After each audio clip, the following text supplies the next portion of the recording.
Selyado at nakapako ang mga manok sa 3-2 serye sa pamamagitan ng pananalasa ng mga bata ni Coach George Galliant, partikular si Jericho Cruz.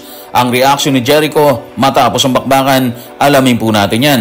Si Junmar Fajardo, hindi sinunod ang doktor at puspusang tumulong sa San Miguel Beer. Si Coach George Galliant, sinabi ang dahilan kung bakit hindi sila natinag ng mga manok kahit malapit na silang agawan ng kalamangan. At si Coach Tim Cone, ibinahagi ang kanyang saloobin sa nalalapit na pagsabak ng Gilas Pilipinas sa torneo, partikular ang Olympic Qualifying Tournament.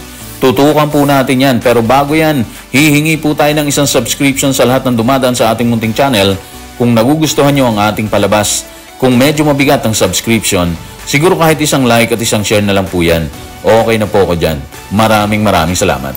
Sa kabila ng abiso ng kanyang doktor na magpahinga at huwag maglaro versus Magnolia, kumamada ng napakalaking 18 points at 15 rebounds ang nag-iisang 7-time PBA MVP na si Junmar Fajardo upang tuluyang bututay ng momentum na dala ng Magnolia Hotshots at ipako ang 3-2 sa serye. Tanong, bakit hindi niya pinakinggan ang kanyang mga doktor? Bakit naglaro pa rin siya imbes na magpahinga? Tutukan po natin si Junmar Fajardo sa report ni Jerry Ramos sa Spin. Gusto ko talaga maglaro kasi kung hindi ako maglaro today, magre-rest din naman next 2 days. So might as well, maglaro na lang ako.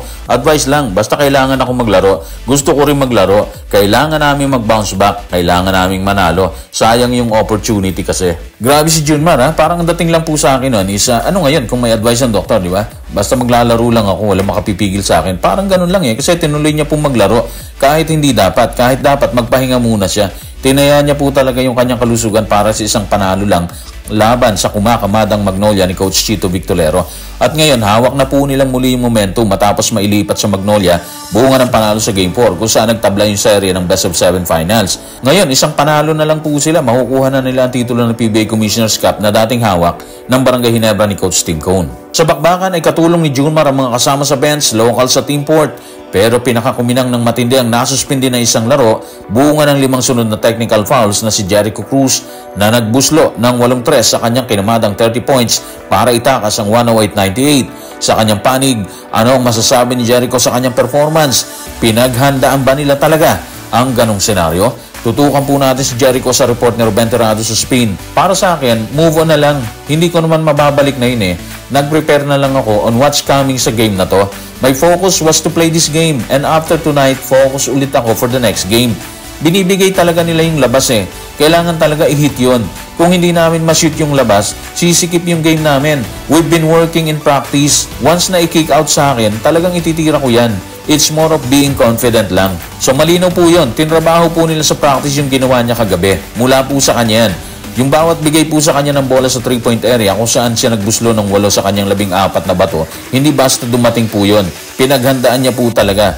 And of course, ayun na naging resulta. Almost 60% po nun na ipasok po niya. Ganun katigas ang pulso ni Jericho Cruz kagabi. Iba rin yung mentality niya sa suspension. Tama po yun. Kasi wala na po siyang magagawa dun Na-implement na po yun. Natapos na yun. So kailangan talaga maging positibo na lang sa laro. Which is yun ang ginawa niya sa ikalimang bakbakan nila ng Magnolia.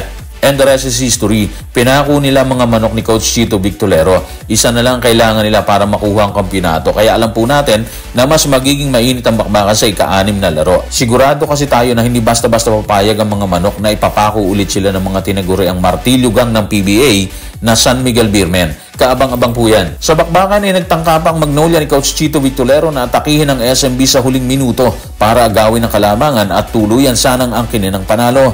Pero hindi sila pinagbigyan ng mga bata ni Coach George Galliant.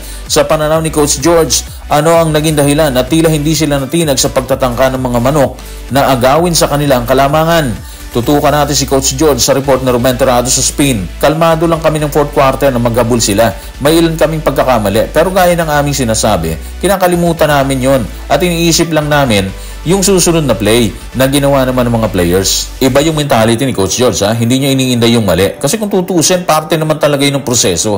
Parte ng paglalaro po yun. So ang susi lang siguro doon is yung pagiging kalmado ng grupo ni Coach George. Kahit nagtangka yung mga manok ni Coach Chito Victolero na agawin ang kalamangan sa kanila sa huling mga minuto ng bakbakan. Hindi sila nagpatinag doon sa banta ng Magnolia kahit naging 3 na lang po ang lamang ng Beermen dito sa Magnolia sa score na 99-96 kung saan merong 1 minute and 14 seconds na lang po yung natitira sa bakbakan. Base sa resulta ng bakbakan, nakatutok si Coach George Gallant o ang SMB sa kampyonato. At kung nakatutok ang SMB ni Coach George sa korona ng PBA Commissioner's Cup na dating hawak ng Ginebra ni Coach Tim Cone, ibinulgar naman ng butihing coach ng Barangay Ginebra ang ultimate goal ng SBP para sa Gilas Pilipinas ng makapanayam ni dating PBA Commissioner Noli Iyala sa kanyang programang Power and Play.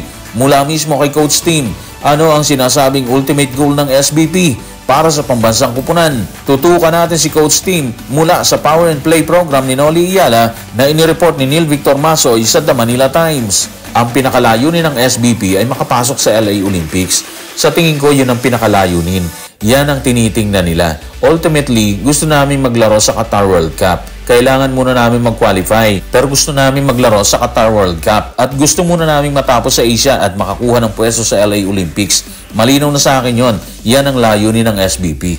Napansin talaga natin ang lawak ng plano ng SBP para sa Gilas Pilipinas. Una kasi paparating pa lang ang Paris Olympics kung saan isa po ang Gilas sa makikipagbasagan para makuha or makakuha ng isang slot. Anyway, maganda yung plano. Ibig sabihin po kasi niyan, tinututukan na po nila ang paglago ng Gilas Pilipinas. Pero tama po si Coach Tim Cone. Kailangan muna nating tapusin ang anumang pwedeng tapusin dito sa Asia. Kapag natapos natin ang anumang commitment natin sa Asia, tsak mas lalakas yung kumpiyansa ng team sa pagpasok nila sa susunod na torneo, which is yung Qatar at LA Olympics. Nabanggit na rin lang natin ang Paris Olympics kung saan gaganapin muna natin ang Olympic Qualifying Tournament sa Riga, Latvia. Kung si Coach Tim Cone ang tatanungin natin, ano ang nararamdaman niya dito? May posibilidad ba na makapasok ang Gilas Pilipinas sa Olympics? Tutukan natin si Coach Tim sa Power and Play ni Noli Iyala na inireport ni Neil Victor Masoy sa The Manila Times. Pupunta kami sa qualifier sa Hulyo. Aalis kami sa huling bahagi ng Hunyo. Meron tayong pagkakataon na mag-qualify.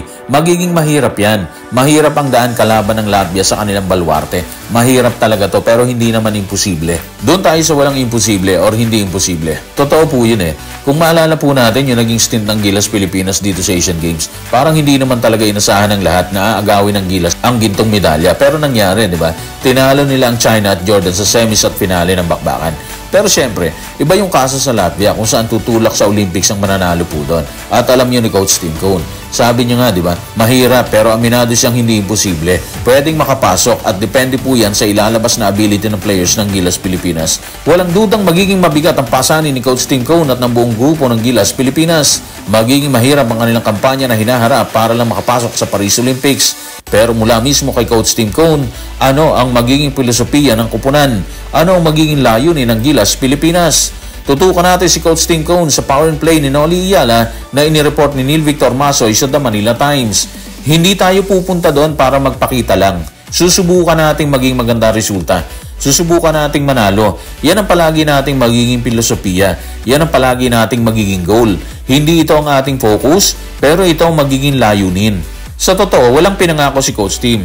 Maganda lang siguro sa kanyang mensahe is, positibo pa rin siya kahit alam niya na magiging mabigat ang laban ng Pilipinas para makapasok sa Olympics. Alam niya na dadaan po sa butas ng karayom ang Pilipinas para makakuha ng isang slot sa Olympics. Pero, ramdam mo pa rin sa kanya yung kagustuhan niyang bigyan ng magandang laban ng sino mang kakaharapin ng Gilas. And of course, gusto niyang ipakita sa Pilipinas na kaya nating sabayan ang nagbabagong laro sa mundo ng basketball. So sana, magandang mangyari sa pagsabak ng Gilas, hindi lamang sa nalalapit na OQT, kundi maging sa FIBA Asia Cup qualifiers. So guys, maraming salamat.